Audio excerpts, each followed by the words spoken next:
Wa matukio yaliyojitokeza, hizi taarifa tumeona tuziseme kwa haraka sana ili kila mdau anayehusika aweze kuchukua hatua zinazostahili.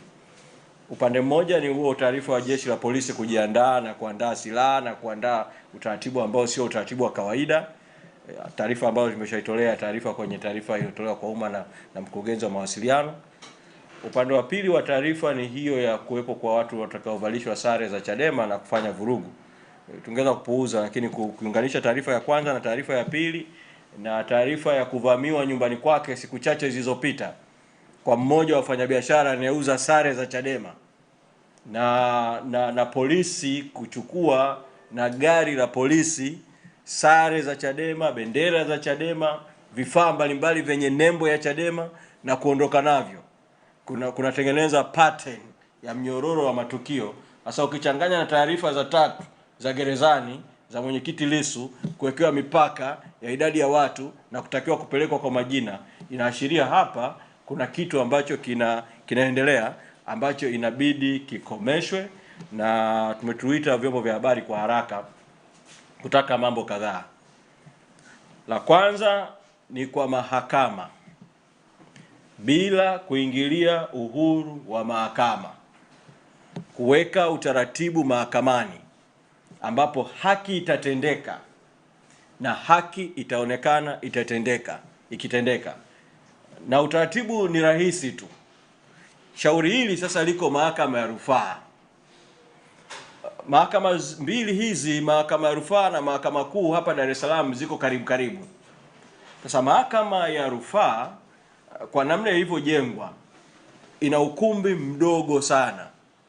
Kutokana na udogo wa ule ukumbi wa mahakama ya rufaa, mahakama ya rufaa kwa kawaida kukiwa na mashauri yenye maslahi ya umma, mahakama ya rufaa inaendeshea mashauri hayo kwenye jengo la mahakama kuu ambalo lina kumbi kubwa zaidi.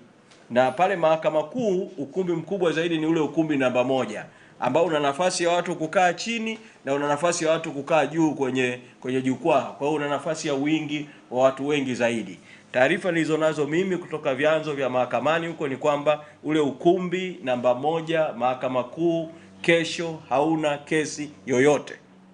Kwa hiyo mahakama ya rufaa ifanye utaratibu wa kuhamishia usikilizaji wa shauri hili kufanyikia katika ukumbi wa mahakama kuu namba 1 ili kutoa nafasi pana ya wingi wa watu wa kuingilia mahakamani kufuatilia shauri hili. Kwa hiyo natoa mwito kwa wasajili wanaohusika wa mahakama. Msajili anahusika na mahakama rufaa, msajili anahusika na mahakama kuu, kuchukua hatua za haraka za kiutawala kuepusha hatari na shari inayoweza kusababishwa na hizi haya matendo yaliyofanywa ya kutengeneza mazingira ya watu kuanza kugombana kwa jambo ambalo watu hawastahili kabisa kugombana. Na nitoe mwito wa wazi kwa jaji mkuu na jaji kiongozi kama watendaji na viongozi wanaosimamia muhimili wa mahakama katika majukumu sio tu ya usimamizi wa haki na majukumu ya kiutawala, kuweza kuingilia kati jambo hili ili mahakama kwa ujumla wake, mahakama ya rufaa na mahakama kuu, isipate aibu ya kuonyesha kwamba imeshiriki njama za kudhibiti watu, idadi ya watu na uhuru wa watu kuwepo kwenye mahakama ya umma ambayo ni mahakama ya wazi, ni open court, kusikiliza shauri kubwa kabisa la uhaini, shauri linalomhusu kiongozi wa kisiasa anayeongoza chama kikuu cha siasa Tanzania, mwenyekiti Tundu Antipas Lissu. Kwa upande wa kwanza ni upande wa mahakama. Upande wa pili ni upande wa jeshi la polisi. Mambo mawili kwa jeshi la polisi.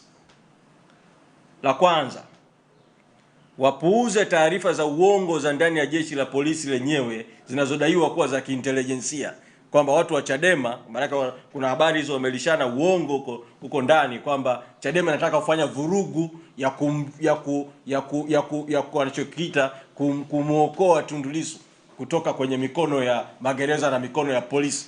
Uongo mtupu. Uongo ambao umetengenezwa ili kutekeleza nia ovu ya kupiga raia na kupiga wananchi na kufanya vurugu. Watu wa polisi wenye kuheshimu utawala wa sheria, haki na maadili waepukwe kuingizwa kwa uongo kwenye mzozo na mgogoro ambao utalichafua zaidi jeshi la polisi ambao tayari limeshajichafua kwa matendo mbalimbali ya siku ya nyuma. Badala yake jeshi la polisi, na hapa ni mzungumze na IGP, kwa sababu bahati mbaya sana polisi kanda maalumu Dar es Salaam na polisi maeneo haya yanayohusika na eneo hili mpaka wameamua kupanga haya walioyapanga, manake ni kwamba wameshakubali uongo huo na wanaongozwa na uongo katika kupanga utaratibu wa ulinzi na usalama katika jambo lenye maslahi ya umma ya wazi kabisa. Kwa hiyo nitoe mwito kwa mkuu wa jeshi la polisi IGP kuweza kufuatilia jambo hili. Jeshi la polisi kwa ujumla wake wasikubali kuingizwa katika kuchafuliwa wote kwa umoja wao kwa sababu ya matendo ya watu wachache ambao wanaacha kufanya kazi kwa ukweli, kwa haki, kwa uweledi. Na tukumbushe jeshi la polisi, nikumbushe IGP, matendo kama haya ya taarifa za uongo zinazoitwa za kiintelijensia ndio yalifanya jeshi la polisi likapiga watu mahakama ya Kisutu pale wakati kesi ya mwenyekiti Lissu inakwenda kwenye hatua ya komito mwezi Aprili mwaka 2025. Wakapiga watu, wengine wakabebwa wakaenda kupigwa huko maporini, Mabwepande na mapori mengine, wakatupwa, wakadhalilishwa. Na sio wana viongozi wa Chadema peke yake, viongozi, wanachama, mpaka baadhi ya waandishi wa habari wakiwa wanatekeleza wajibu wao wa kisheria. Lile jambo lile doa lile bado liko mikononi mwa jeshi la polisi, na bado sisi tunaendelea kusisitiza hatua mbalimbali zichukuliwe na wadau mbalimbali kuhusu yale matukio ya Aprili 2025. Kwa utaratibu huo wa kupeana taarifa za uongo, ndio jeshi la polisi mwaka 2024 tarehe 12 mwezi Agosti kwenye siku ya vijana kule Mbeya lilisababisha watu tukapigwa bila sababu za msingi, watu wakaumizwa, watu wakakamatwa kwa taarifa za uongo tu zinazoitwa taarifa za kiintelijensia za uongo kabisa ambao haupo.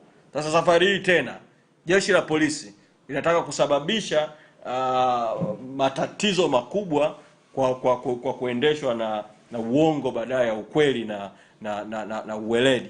Kwa hiyo hizi njama za kutaka kuwavalisha watu sare za Chadema wafanye vurugu, alafu jeshi la polisi lipate uhalali wa kupiga watu na kuumiza watu wasiohusika kwa mambo ya uongo, hizo njama zikome. Tumeamua kuzisema wazi kwenye vyombo vya habari, hizo njama zikome, ili kesho kesi isikilizwe kwa njia za haki, kwa njia za amani.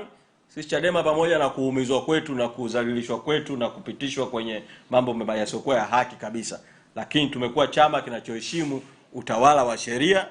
Tunaamini kwamba mwenyekiti Lissu atasimamia haki kama ambao umesimamia muda wote, na sisi tutakuwepo mahakamani kufuatilia kuhakikisha haki inatendeka, na haki inatendeka kwa wazi, na haki itendeke ikionekana wazi ikitendeka. Kwa nimalizie kwa kutoa mwito kwa wananchi na wadau wa haki na demokrasia walioko hapa nchini kujitokeza mahakamani kufuatilia kitakachoendelea katika kesi hiyo. Nitoe mwito kwa vyombo vya habari kujitokeza mahakamani, na kwa haya niliyoeleza, mna wajibu wa vyombo vya habari kuwepo nje ya mahakama na ndani ya mahakama, ili matukio yote yatakayoendelea siku ya kesho katika viunga vya mahakama zote mbili, mahakama ya rufaa na mahakama kuu, yamulikwe na nyinyi kama muhimili wa 4 wa dola, fourth estate, mkatimiza huo wajibu wenu. Na nitoe mwito kwa wadau wa kimataifa na vyombo vya habari vya kimataifa, vile ambavyo wadau watakaoshindwa kuwepo mahakamani kesho na vyombo vya habari vya kimataifa vitakavyoshindwa kuwepo mahakamani kesho, bado wadau wote hawa nao watumie njia zao na watumie vyombo vilivyoko na wadau walioko pale mahakamani kuweza kufuatilia jambo hili vile, ili jamii ya kimataifa nayo imulike hayo ya matendo dhalimu na haramu yanayokusudiwa kufanywa mbele ya viunga vya mahakama siku ya kesho ya tarehe 11 mwezi Juni mwaka 2026. Kwa ni hilo ambalo tumewaitia kwa dharura kidogo, kwa sababu ya tukiona tusisubiri mpaka kesho matatizo yatokee afu ndio viongozi tuseme tulijua au tuliambiwa, katika jambo ambalo linaweza kudhibitiwa kwa kwa ukweli kujulikana na kila mdau kwa namna yake kuchukua hatua pale anapoweza kuchukua. Kwa hiyo nikaribishe maswali kama kuna maswali kuhusiana haya niliyozungumza leo. Karibuni. Ndio. Asante, mimi naitwa Joseph natoka Techanzo. Katibu mkuu, tunafahamu matukio yaliyopita ya mwaka jana ya wanachama wenu kupigwa. Nitaka kufahamu kwa sababu wanaoumia ni watu. Kama chama mpaka kwenye ile matukio, sababu kwa mna ushahidi wote kuhusu namna polisi wameshiriki, video zilikuwepo, kila kitu. Nadhani mara mwisho katibu mkuu alisema kwamba zile video zitakusanywa na nyingine mtazifanyia kazi. Labda kisheria ni hatua gani ambayo mmeichukua kuhakikisha kwamba mnawalinda wanachama wenu, kwa sababu wao ndio wahanga wakubwa wa hayo matendo ya polisi? Mnawalinda vipi kisheria, kwamba wala watamwe na shtaka la kisheria mahakamani challenge polisi kwa matendo ambayo inayofanya, walau mnapokuja kuzungumza mnakuwa walau na hiyo mlango wa kisheria ambao unakuwa unawalinda, mnakuwa na hizo facts za kisheria. Swala la pili, nimepata taarifa za kiintelijensia kwamba wanao wamechukua tayari, polisi wameshafanya matendo yao, wamechukua sare zenu, wana huo mpango wa kufanya wanayofanya. Labda unaweza kuwaambia Watanzania, kwa sababu jeshi la polisi liko kwa renki, kwa kanda maalum na Dar es Salaam linaongozwa na RPC, yupo na ZCO. Labda ni kiongozi wa jeshi la polisi au ni polisi wote? Asante. Shukrani. Kuna swali lingine?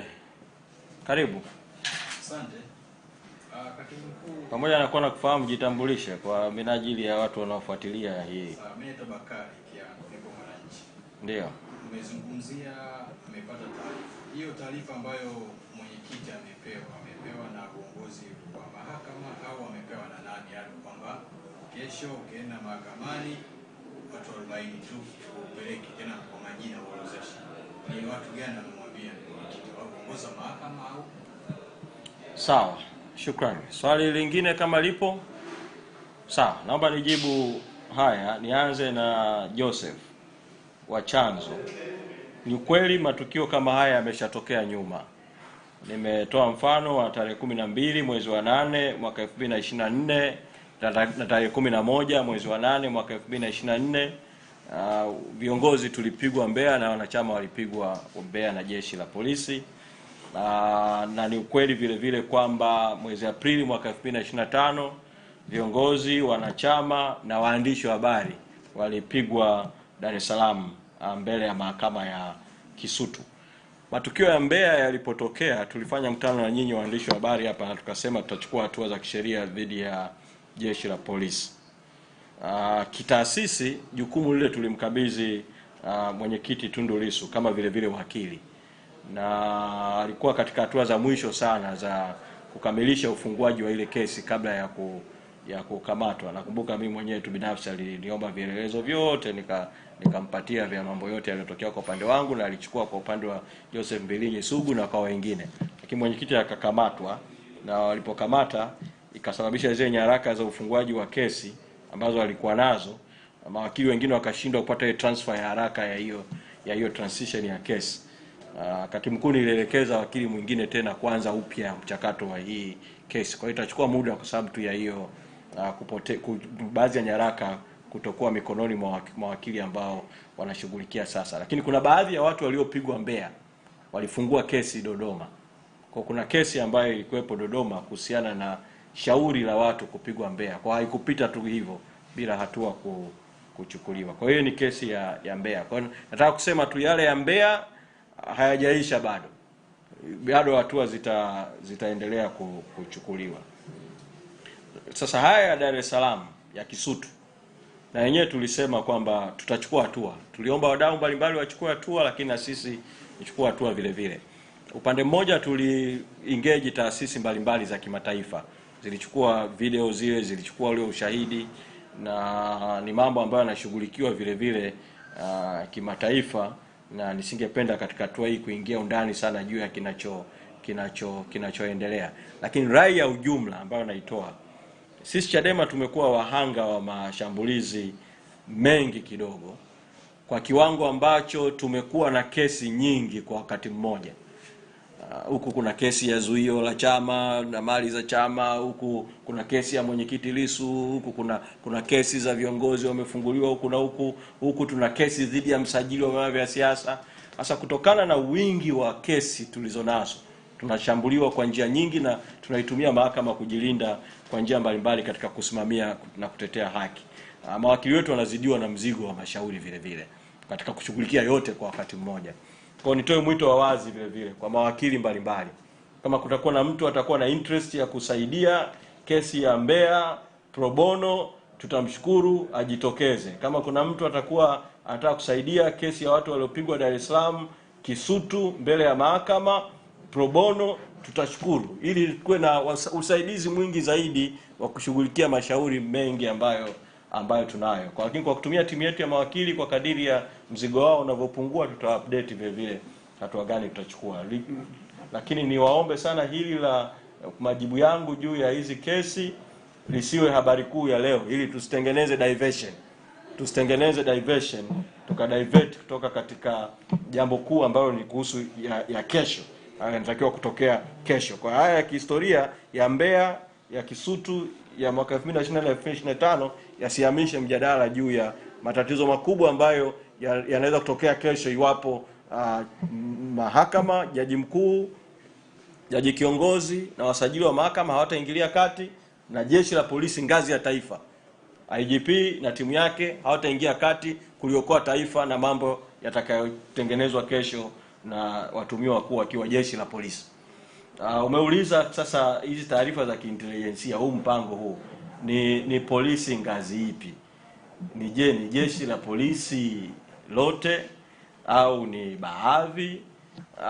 Katika hatua hii, wakati tunafuatilia taarifa zaidi, tunabebesha hili zigo la huo udhalimu na hiyo haramu inayopangwa kufanyika kesho kwa kanda maalum Dar es Salaam na mkoa wa kipolisi wa Ilala na wilaya zake zinazohusika na eneo hilo la mahakama hizi mbili, mahakama ya rufaa ambayo iko pale Kivukoni na mahakama kuu ambayo iko na yenyewe Kivukoni, lakini zikiwa zimetenganishwa katikati na hoteli ya Kilimanjaro Kempinski pale. Kwa wale ambao wanaitawala lile eneo kipolisi, ndio ambao kwa sasa tunawatuhumu kuhusika na njama za, kwanza kuna njama za kutengenezwa kwa vurugu pale, lakini pili kuna njama za polisi kujiandaa kutumia silaha na nguvu kwa kisingizio cha kudhibiti vurugu zilizotengenezwa, lakini target ikiwa ni kushughulikia viongozi na wanachama wa Chadema. Tunasema hizo njama zikome na zikomeshwe, na ndio maana tunataka jeshi la polisi ngazi ya taifa, IGP, mkuu wa jeshi la polisi, na walio chini yake ambao wanahusika na operation waweze kuchukua hatua kuhakikisha kwamba hali hiyo haijitokezi.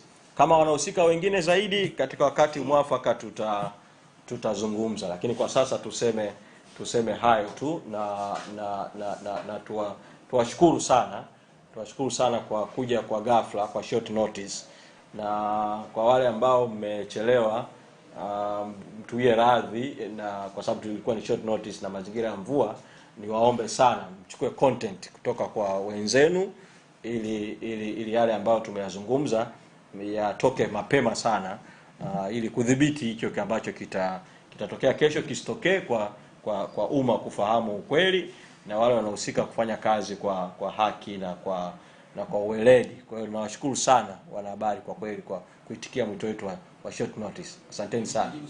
Swali lako umeuliza juu ya Bakari kuhusu nani alipeleka barua kwa Lissu, uongozi wa mahakama au magereza au nani? Kwa kadiri ambavyo nimekuwa briefed, kwa sababu bahati mbaya sisi viongozi tumenyimwa access ya kumuona Tundu Lissu mpaka sasa. Kwa ningeona naye maana yake ningepata jibu la moja kwa moja kutoka kwake, na nimekuwa briefed vile vile kwamba baadhi ya mambo yanayofanyika haya ni kwa nia vile vile kuondoa kwa udhibiti wananchi, wanachama, wadau wa ndani na nje ya nchi kufuatilia kesi ya Lissu, lakini wanataka vile vile viongozi tusipate access yoyote ya kuwa karibu na Tundu Lissu kesho akipelekwa mahakamani. Kama ambavyo wametunyima gerezani, watunyime vile vile mahakamani. Sasa nani aliyepeleka hili? Hiyo barua imepelekwa na mahakama. Imepelekwa na utawala wa mahakama. Na magereza wameipokea, na mwenyekiti Lissu amepewa. Sasa pamoja na kuwa barua imeandikwa na utawala wa mahakama, na utawala wa mahakama unazungumza kuhusu ofisi ya msajili wa mahakama wanahusika na logistics pale za utendaji wa mahakama, imesainiwa na nani kwa jina na kwa cheo siwezi kusema kwa sababu hiyo barua sina hapa mkononi. Mahakama mkiwauliza inabidi wawaambie nyinyi vyombo vya habari nani kwa jina aliyepeleka hiyo barua na nani kwa cheo aliyepeleka barua, lakini barua imepelekwa na mahakama. Sasa kuna pattern ya matendo hapa ambayo inaashiria hiyo barua kupelekwa sio jambo la mahakama peke yake. Kitendo cha polisi kutengeneza logistics hizi ni hizo zizungumza, hizi zinaashiria kwamba kuna uwezekano mkubwa wa uwepo wa mawasiliano kati ya polisi na mahakama katika kupanga hicho kinachotaka kupangwa, ambacho hakipo kwenye sheria, hakipo kwenye mifumo ya haki.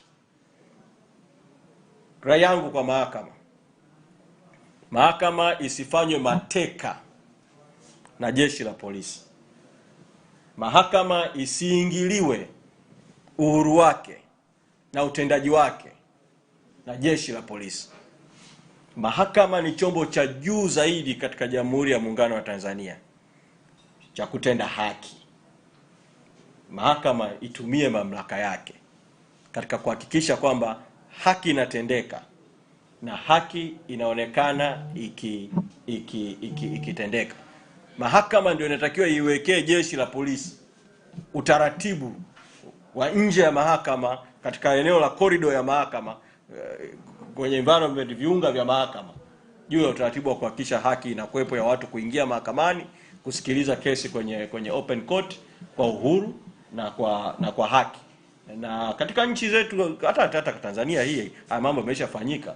Mahakama zimekuwa wakati mwingine zinaamua kuweka mpaka vipaza sauti ili haki inayoendelea ndani ya chumba cha mahakama isikike mpaka kwa watu wengine ambao hawajaweza kuingia ndani ya chumba cha mahakama.